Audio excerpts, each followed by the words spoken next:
Good afternoon, everyone. I think we might still have one or two attendees joining us because I've been watching this little button at the bottom of my screen which says sort of participants and has a number that gradually increases. But I'll kick off because by the time I've finished, I'm sure anyone still trying to join will have successfully joined. Welcome to what I think is now the fourth in our Life After Lockdown webinar series.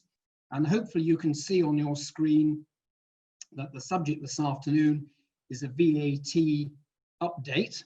For those of you who don't know me because you haven't either met me in person or seen me virtually on a previous webinar, my name is Charles Lineker. I'm one of the tax partners in UNW. But I have two colleagues of mine in the tax team who are speaking to us this afternoon. And you can see their names and pictures at the bottom of your screen. On the left, Mark Hetherington, our VAT partner, and on the right, Ian Coulthard, our VAT Senior Manager.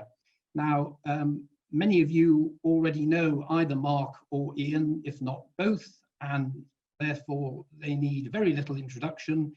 And for those of you who haven't met them before, all you probably need to know is between them, they have well over half a century of experience in VAT, and both of them started their professional careers in Her Majesty's Customs and Excise in the days when it was a proper department before they merged with Inland Revenue to form HMRC. So we have two very experienced speakers with us this afternoon. It's fortuitous that we picked this particular date, Thursday the 9th of July. I think at the time we chose this, we didn't know that the Chancellor, Rishi Sunak, was actually going to deliver a summer economic statement, which of course he gave at the House of Commons yesterday at lunchtime. So we will cover that, or I should say Mark and Ian will cover that as part of the presentation. I myself must have had a diary malfunction because I cannot believe that when this date was suggested, I had overlooked that it would clash with the second day of the first test match at Southampton between England and West Indies. So I've had to forgo listening to Test Match Special on the radio, and no doubt those of you in the audience who are also lovers of cricket will be doing the same. Housekeeping points. Don't need to tell you to switch your mobile phones off or anything about fire alarms, but if you look at the bottom of your screen, I will just draw your attention, in case you haven't attended one of the previous webinars, to a couple of icons. One is for Q&A, so if there is a question that comes into your mind during the presentation, you can click on that and you can type out the question, and we can include that in the Q&A session at the end. And also next to that, there's another little icon saying chat, and that's for use not so much just for having a general chit chat, but if you encounter a technical problem, if you want to use that, and one of our technical team will hopefully be able to sort you out. One other thing I want to mention just before I hand over to Mark is that I'm told at the end, you will at the end of the webinar, you'll automatically be redirected to a feedback survey.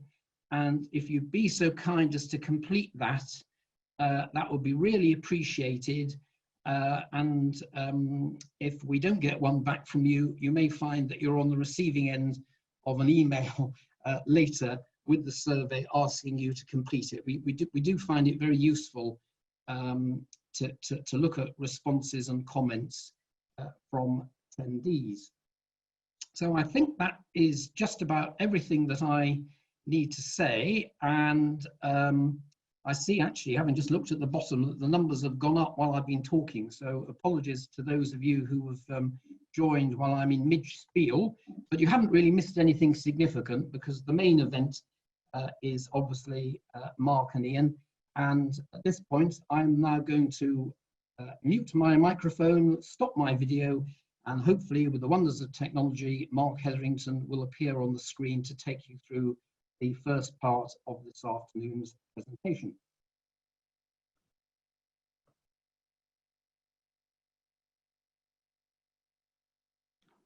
Thank you, Charles.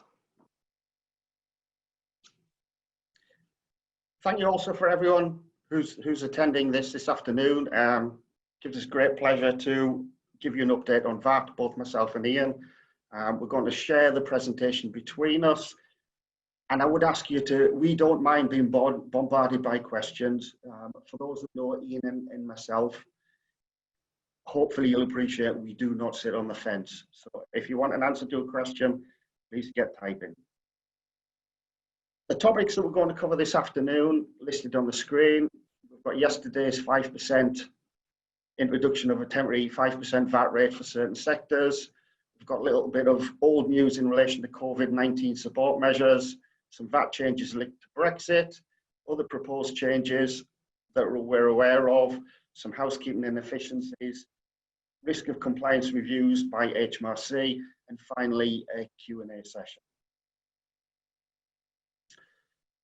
Yesterday, widely touted when you read the press over the weekend, the Chancellor at roughly 1:15 announced a temporary 5% VAT rate to apply in the UK from next Wednesday, which is the 15th of July, through to the 12th of January.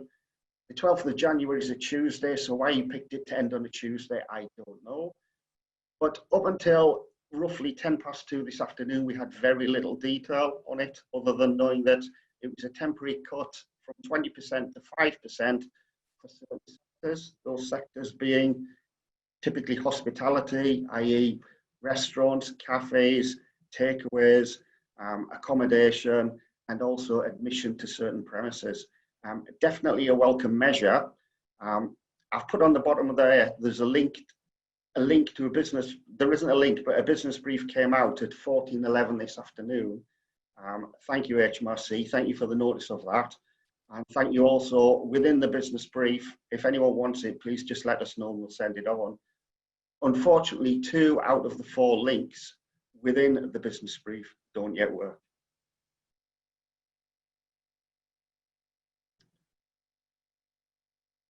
Turning then to COVID-19 support measures, I think the Chancellor and the government, irrespective of which way people vote, have to be congratulated at the speed that came out and they helped business.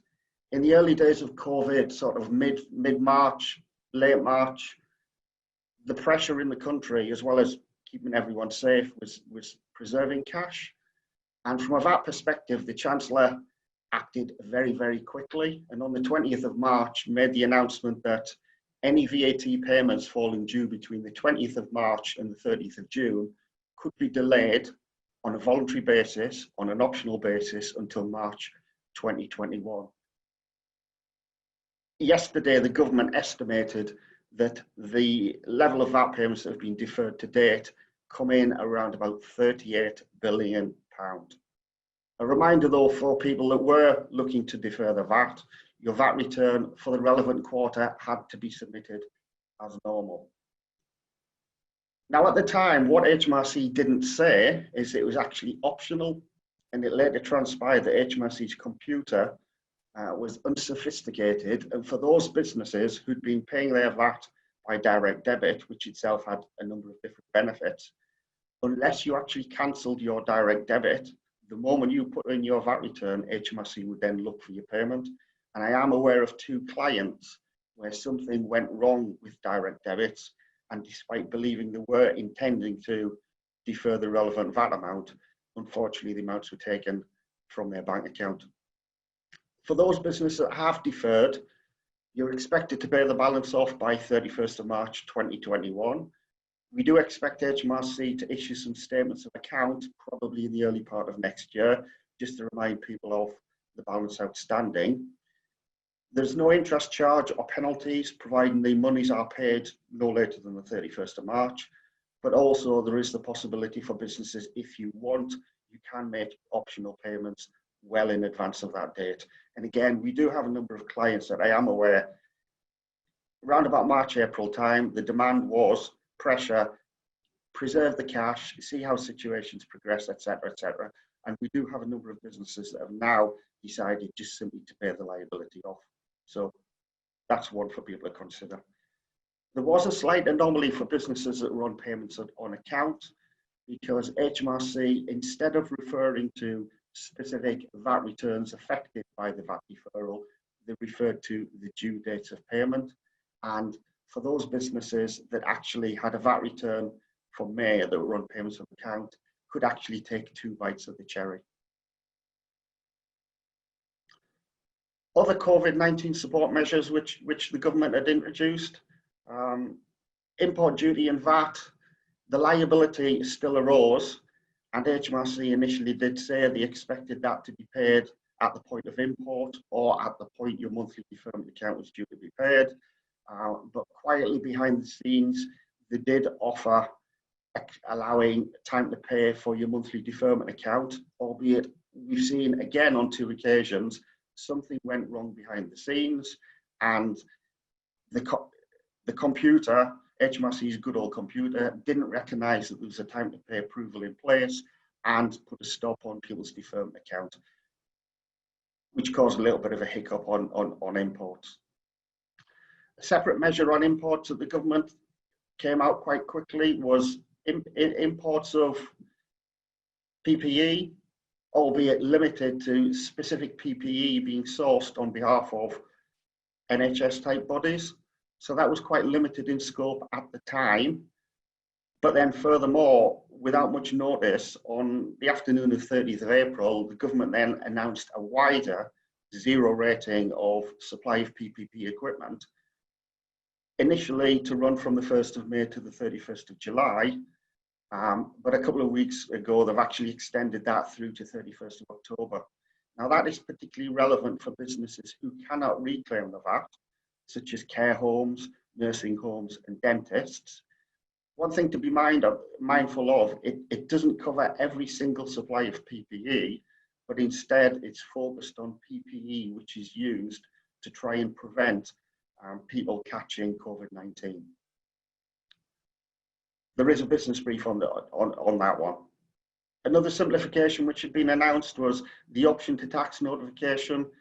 Previously, where a business opted to tax, they had to crystallise that having effect. They had to notify it to HMRC within 30 days.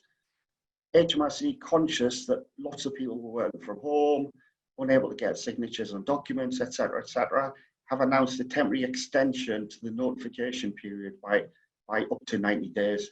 Now, personally, where we are now, I think, is in a completely different place to where we were March, April time. If anyone now is wanting to do an option to tax, I would just get it over and done with and not bother with the 90 days. And finally, what HMRC have tried to do is encourage people to use email for all sorts of correspondence instead of post, that being for obvious reasons, albeit somewhat ironic, because prior to COVID, for certain types of inquiry with HMRC, where you asked, can we correspond by email? The answer was no, but hopefully they're moving with the times. What's the position now that 30th of June has passed? As Charles said, we purposely held deferring this webinar until after the 30th of June, because we knew during the months of May and June, there was sort of a standstill period on VAT payments up to the 30th of June. We didn't know what the Chancellor was likely to do, so we specifically chose to do this early July to know what the position was. And I think it's for yesterday's announcement by the Chancellor focused solely on the 5% reduced rate for certain sectors. There's been no mention of an extension to the VAT deferral, so I think businesses now have to plan future VAT returns must be submitted by the due date. Liabilities must be paid by the due date. Where a business previously paid its VAT by way of direct debit, then for those businesses that cancel a direct debit as a consequence of the deferral, those direct debits need to be reinstated. Now, the benefit of paying your VAT liability by direct debit is, one, it doesn't get missed or overlooked, leading to a fine or a surcharge. But secondly, the date that HMRC take your money is actually 3 working days after the due date of the return. So for businesses that are positive cash balance, it's typically a no-brainer. Finally, whilst we don't have an extended deferral window, HMRC have reiterated where businesses are struggling to pay VAT liabilities or other tax liabilities, they are still willing to consider time to pay on a case-by-case basis, albeit what I would say is the free-for-all that was available 3 months ago, whereby you could obtain 3 months without any paperwork at all, etc., that is no longer in place. HMRC will take a closer focus on time to pay, where your liability, your balance is in excess of £100,000, expect to be asked to provide management accounts and forecasts, etc., and where you are looking to combine a number of different taxes in a time to pay arrangement with HMRC, HMRC have now suddenly twigged that if a business is benefiting from the Job Retention Scheme grant, that recognises that HMRC are in fact funding an element of pay-as-you-earn in NIC, and they will not look kindly to businesses taking in one hand and expecting to defer everything in the other hand. And now I'm going to pass on to Ian.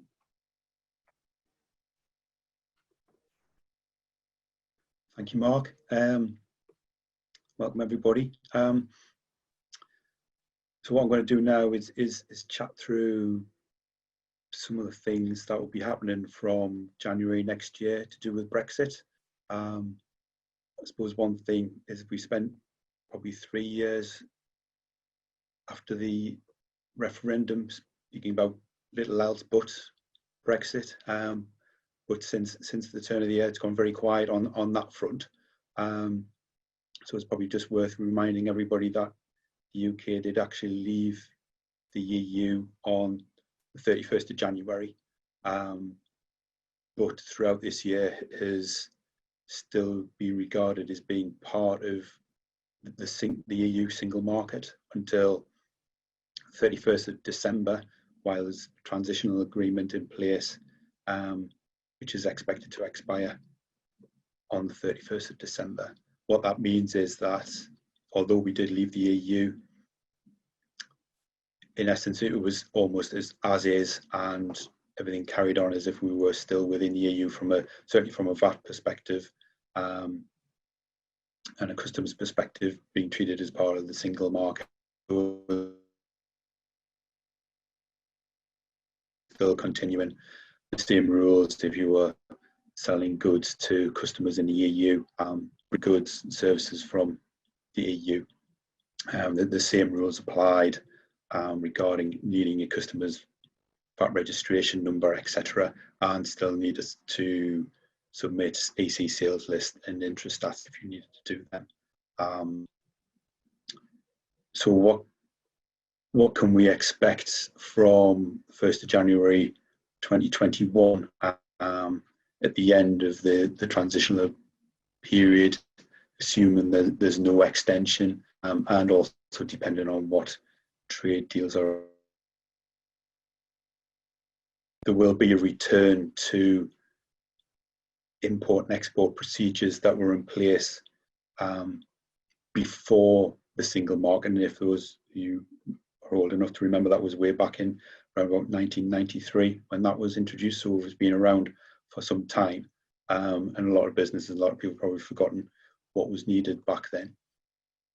So there will be an increase in the amount of paperwork that businesses will need to do for imports and exports to the EU that weren't needed for quite some time, and those need to be filed with HMRC.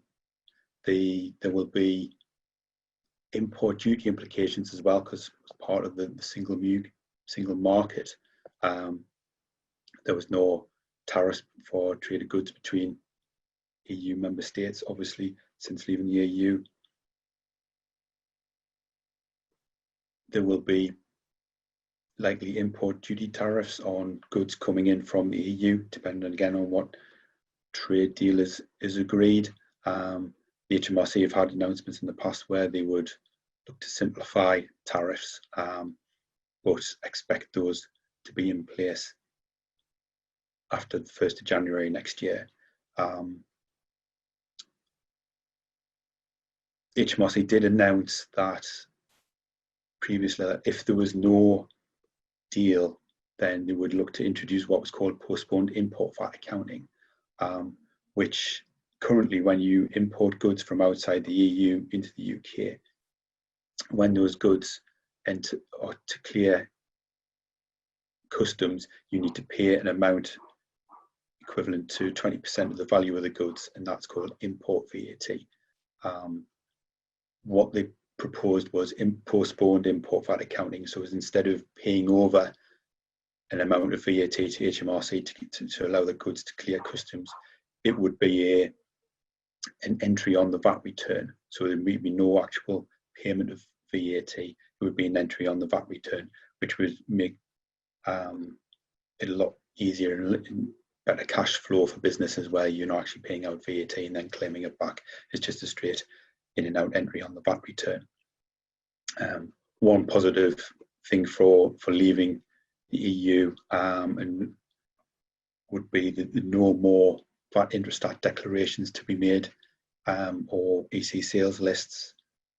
That was the expectation, although they may, depend on what trade deal there is, there may well be some reporting of trade with the EU needed, but we'll wait for clarification on that. Obviously, the current UK VAT rules are based on principal EU VAT legislation, and so there's very little flexibility for the UK to change its own VAT rates or increase the items that could be subject to the zero rate of VAT, because they were almost frozen in time. Having left the EU now, we have some flexibility to be able to change our rates of VAT on what goods, services might well then be subject to the zero rate. And as Mark mentioned, we've already seen some announcement on that. I think Mark's going to cover that. We're going to cover that a little bit later. One thing is, though, that there will be likely no change in the rules relating to the place to supply goods and services for VAT purposes, as those sort of are fairly common throughout the world. They all tend to have the same rules on place of supply, i.e. what services are taxed in which country. So expect them to pretty much stay the same, we would imagine. So come January next year, the anticipation was that we would return to full customs border checks for goods coming in to the UK. In June, the HMRC announced some transitional arrangements for 6 months after January to help businesses that were affected by coronavirus prepare for what was needed then. So what they announced was from January for 6 months, there would be limited customs checks by HMRC on imported goods. That is what they classed was for the standard goods, which is basically most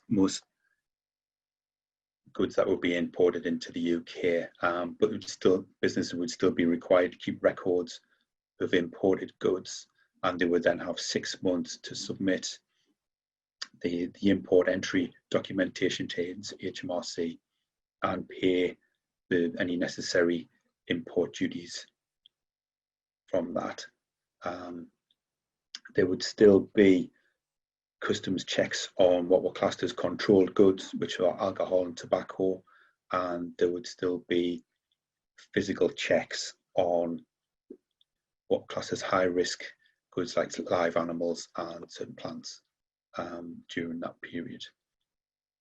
And then from April 21, where you're importing animal products, you'll be required to notify HMRC in advance and provide the relevant health documents.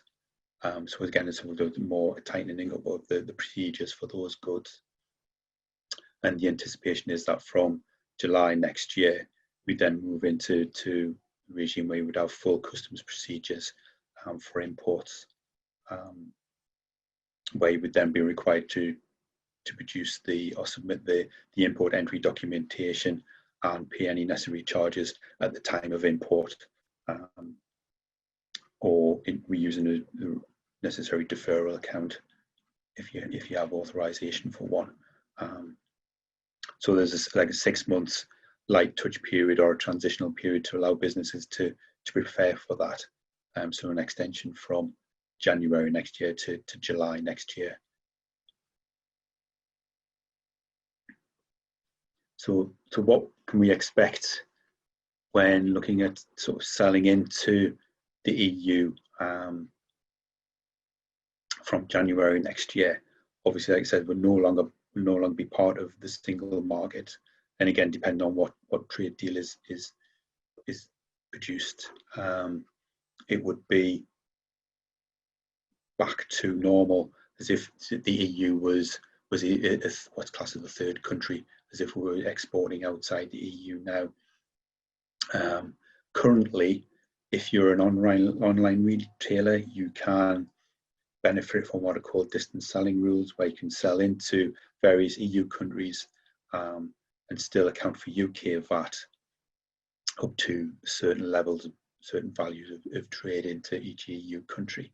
And if you exceed those values of sales, you then have a requirement to register VAT in that particular EU country. It's likely that UK online retailers won't benefit from those distance selling rules, and so therefore you're likely to be looking at possible VAT registrations in one or more EU country if that's the business you're involved in.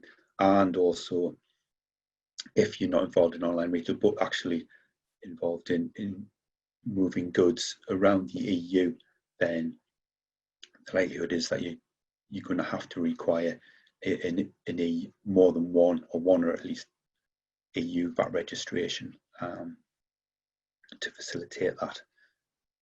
And coming with that, there may well be a need to appoint what's called a fiscal representative in a particular EU country and provide guarantees around that. So there's potentially an additional compliance cost from a VAT perspective in trading with the EU, and because of there's no longer a single market where those controls are gone, there will be a need for these types of things to be put in place. There's one thing that we have been looking at is we've discussed an initiative with an accountancy firm that is part of the BKR network called Flint in the Netherlands, about them looking to have a local company in the Netherlands ready to go for it's sort of low compliance costs if needed. If you need to have a local company and local VAT registration to sell within the EU, then that's one area that we've been looking at to help clients on that point.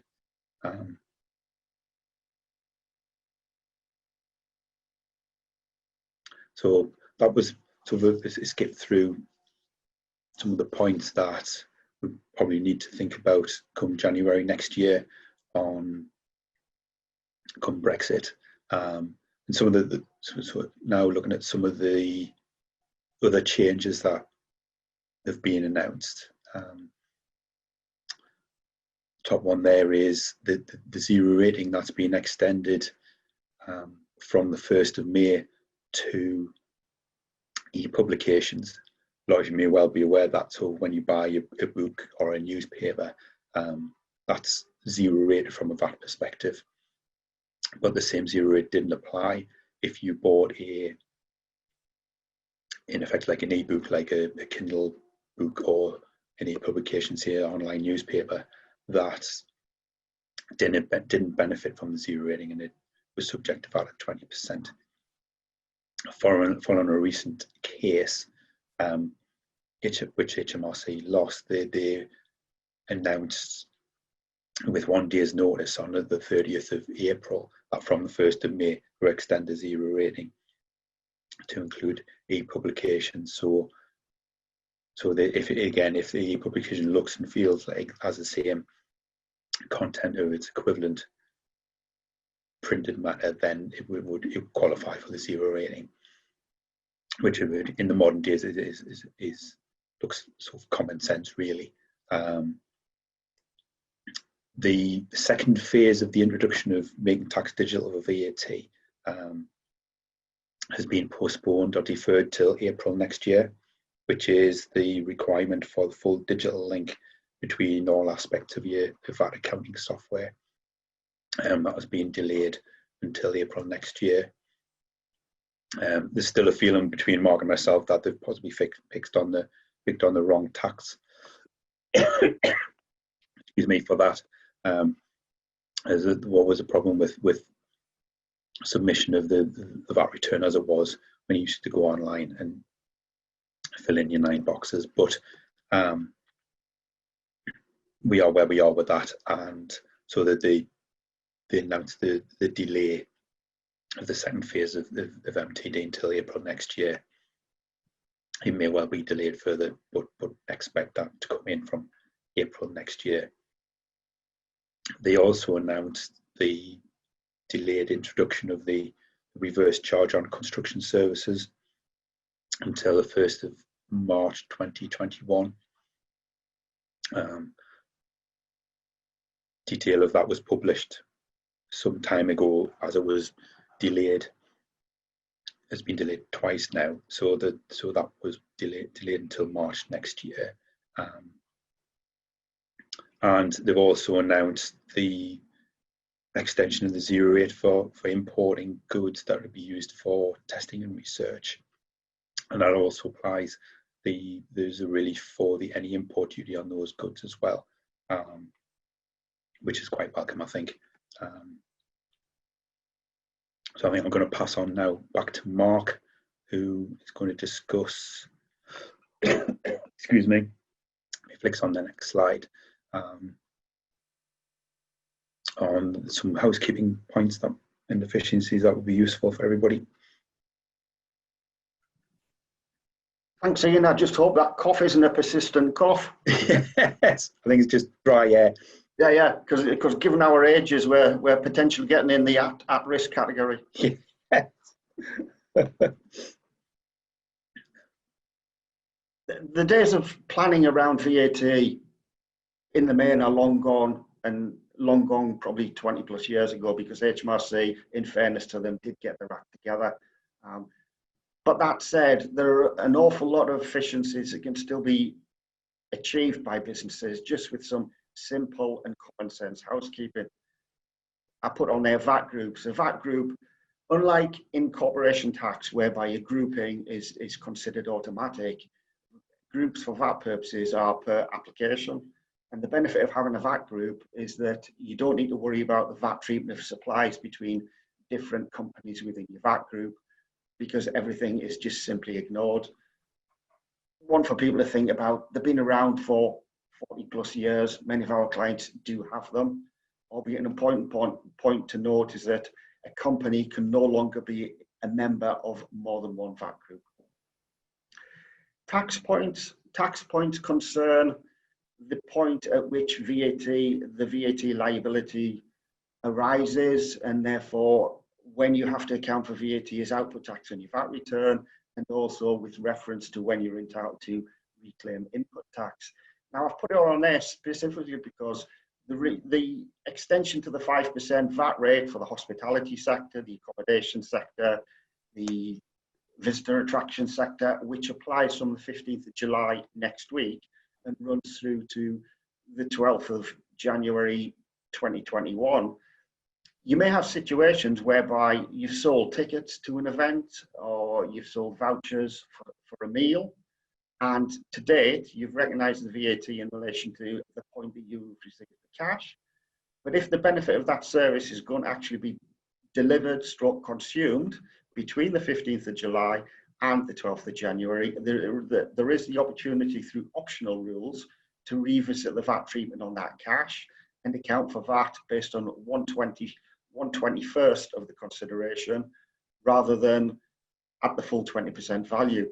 And I also think there might be some opportunities as you get towards the end of the temporary period, the 12th of January, whereby businesses might potentially look to collect cash on or before the 12th of January for supplies that might be delivered after the 12th of January to see if they can benefit from a mismatch between the 5% and the 20%.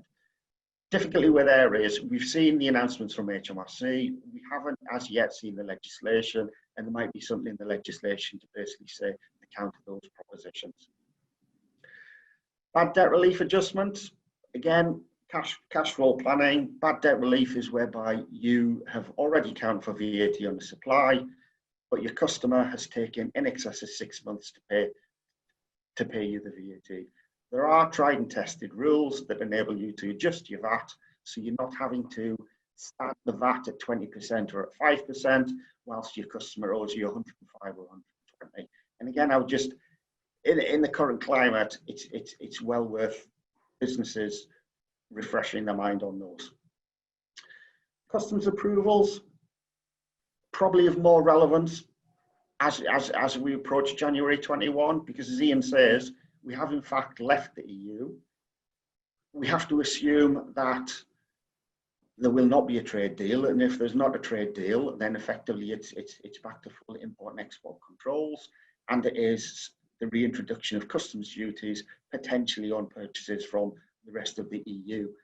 What your customs approvals allow you to do is effectively shelter customs duty or import VAT to the extent that you only end up paying for the customs duty, which ultimately goes to your bottom line as a cost, as and when the product is effectively consumed within the UK. So want to be thinking about various approvals such as a deferment account, which I'll refer to next, or we've got things such as warehousing approval, we have inward processing relief approval, lots of various different things that might save as much cost going towards your bottom line, particularly if we get in a position post-January next year that everywhere outside the UK is regarded as rest of world for tariff purposes. And finally, a deferment account stroke SEVA. Ian referred to businesses having to pay import duty and import VAT at the point of bringing the product in across the border, submitting your customs declaration. A deferment account is nothing other than an official credit account with HMRC, which enables you to bring product in during the calendar month, so day 1 through to day 30 or 31, and you simply settle up by account on the 15th of the following month. It's a facilitation measure, offers in between 6 weeks and two weeks benefit of cash flow. But even if you ignore the cash flow effect, the mere fact that when you come to do an import, far easier just to say to your import agent, book it to that account and pay the charges later. The reference to SEVA is that to operate a deferment account, ordinarily you need to provide a guarantee in the event that you don't pay, and therefore your bank steps in to pay HMRC. SEVA is a mechanism whereby if you are regarded as a compliant business from a VAT perspective, HMRC will allow you a nil guarantee requirement for the import VAT element alone. Finally, during the pandemic, most VAT compliance activity was suspended. That is because HMRC simply diverted many resources to effectively help them deal with claims submitted on the for the job retention scheme, and rightfully so. At some point, the job retention scheme, it was confirmed yesterday that it will end at the end of October. But as businesses become more and more familiar with dealing with claims, there will no doubt be a return to traditional compliance activity based by HMRC officers across all taxes, and that will return sooner rather than later. Now, at the start of the pandemic, the efforts and the measures that HMRC introduced and the Chancellor introduced generated a massive amount of goodwill in the business community, and they were really welcome and tremendous. let's hope that HMRC officers realise the benefit of dealing with taxpayers with goodwill, and don't go back to how they were before and effectively assume that a taxpayer is not paying the right amount of tax. Finally, the bullet there is, as people can see in the press, the various measures introduced by the government is costing the country a fortune. At some point in time, the country will need to collect taxes to cover that fortune, and an easy way of collecting taxes is increasing taxes, albeit the government have promised during their parliament not to do that. So the other way to collect taxes is more compliance activity and finding errors within VAT returns, etc., etc. So I think we will see, as we get close to the autumn, compliance activity will be ramped up, and VAT officers in particular will be inspected to find errors on each and every compliance activity. So that's all it is for me, and I think it's time. I'm going to pass it to Charles to do a wrap up.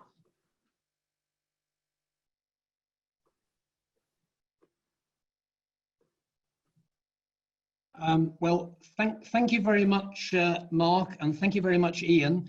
And much as I'm sure they both want to escape, before we wrap up, we have got a few questions that I'm going to put to Mark and Ian. I'm not sure who's going to answer which question, but we'll see how we get on. First one is a specific question from one of the attendees. And this is that the business supplies sanitizer stations with some PPE to pubs and bars, and the question is simply, would the supply of these be exempt from VAT, or alternatively, what else might the VAT treatment be on their supply? I can take that one. I don't think it will be covered by the zero rating. The zero rating is more geared up towards equipment, such as gowns, masks, aprons, and gloves, rather than consumables. Right. Okay. So there is the zero rating links back to an official list, not published by HMRC, but published by, I think it's Public Health England, in relation to recommended items of equipment to help people contract COVID-19. Now, whilst I appreciate that hand sanitizers would be clearly a welcome measure, etc., etc., I think the zero rating firmly steers on the basis of equipment. Right. As in personal protective equipment. Yeah. Okay, Mark. What I was going to say with any of the questions, if the questioner doesn't feel that we've answered it fully, they're very welcome. I can't see it on my screen, but hopefully it's on your screen. Mark and Ian's contact details are there, and if you want to email one or both of them direct with a follow-up question, please do. The next one is actually to do with distance selling. So we're looking at the and we're looking at the situation post into the 2021. And this particular question is: will a single fiscal representative be required within the EU if OOS is set up with Ireland? And in the interim, whilst OOS is being deferred, should we be looking to get fiscal representatives on any within each country that we sell to that might require a representative? So, thanks, Charles. The point about a fiscal representative is that there's not one that encompasses the whole of the EU. So it's because some countries require one and some don't. So if and you're probably not required to register in all EU countries as well. So it's specific to the VAT registration that you have in that particular country. So if you require a fiscal representative in one EU country, then you'll need one for each country that you're required to register in, and also appoint a fiscal rep. Right. Okay, well, I guess sort of following on from that, we also had another question, and obviously I know, Ian, you were covering quite a bit of this in your talk, but we had a question early on as to, was there any particular advice you might be giving to an e-commerce distance seller as to what they should be doing in the next few months in the run-up to 2021?